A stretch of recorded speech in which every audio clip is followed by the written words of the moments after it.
Chyba każdy z nas słyszał o osiedlu czy dzielnicy, którą należy mijać szerokim łukiem. Ale przecież nie taki musi być zawsze scenariusz. Przykładem jest tutaj warszawska Praga, która w ostatnich latach zmieniła się nie do poznania, stając się miejscem przyjaznym zarówno dla mieszkańców, jak również dla artystów czy biznesu.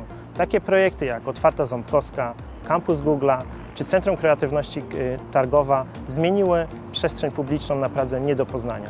Dlatego właśnie w ramach regionalnego programu ogłosiliśmy program dotyczący zmiany czy odnowy tkanki mieszkaniowej w blokach i kamienicach. Między innymi w takich miejscach jak warszawska Praga, ale w miejscach również, które wynikają z lokalnych programów rewitalizacji. W puli mamy 32 miliony złotych. W ostatnim czasie został ogłoszony konkurs z zakresu rewitalizacji dotyczący budownictwa mieszkaniowego. Chodzi tutaj o to, aby projekty, które zostaną przedłożone przez beneficjentów, dotyczyły części wspólnych budynków mieszkalnych, gdzie zarządcy bądź też właściciele mają zamiar poprawić nie tylko wygląd tych budynków, ale również ich funkcjonalność bądź też ich otoczenie służące wszystkim mieszkańcom, nie tylko lokatorom czy też konkretnym mieszkańcom danych lokali, ale wszystkim mieszkańcom całego obiektu.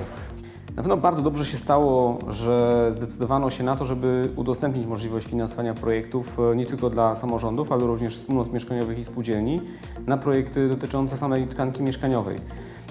Dla nas bezwzględnym priorytetem dzisiaj jest to, żeby skoncentrować się na inwestycjach mieszkaniowych w rewitalizacji nie tylko Pragi Północ, ale również Kamionka czy warszawskiego Targówka.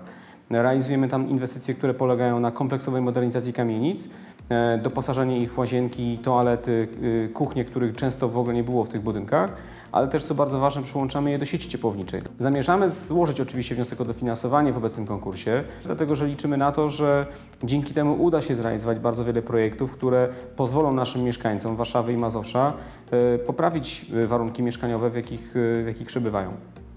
Wsparciem mogą zostać objęte projekty, które znajdują się na liście projektów głównych lub uzupełniających w obowiązujących właściwych miejscowo programach rewitalizacji, a programy te znajdują się w wykazie programów rewitalizacji województwa mazowieckiego. Ponadto projekty dotyczące części wspólnych wielorodzinnych budynków mieszkalnych, w których co najmniej połowa całkowitej powierzchni użytkowej przeznaczona jest na cele mieszkalne.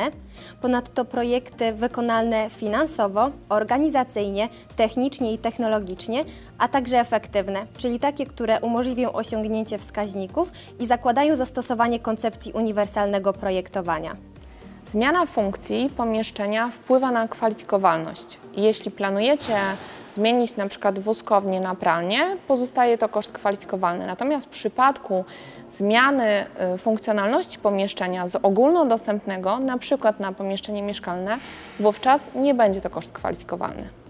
Jeśli wnioskodawcą będzie wspólnota mieszkaniowa, to pomoc publiczna wystąpi wówczas, gdy w lokalu będzie prowadzona działalność gospodarcza, na przykład sklep czy biuro. Ta pomoc publiczna będzie wyliczana wówczas proporcjonalnie do powierzchni zajmowanej przez dany lokal. Promowane są projekty, które przyczynią się do zwiększenia efektywności energetycznej o minimum 25%. W przypadku, jeśli projekt obejmuje kilka budynków, wówczas oblicza się średnią arytmetyczną efektywności energetycznej.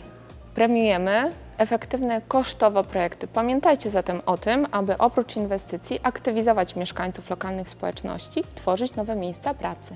Szanse na uzyskanie dofinansowania zwiększy współpraca z innymi podmiotami, a także ich realizacja na terenach wiejskich.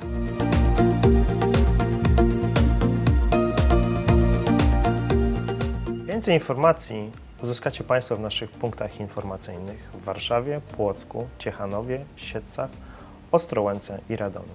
Nie zapomnijcie też o naszej stronie internetowej funduszedlamazowsza.eu.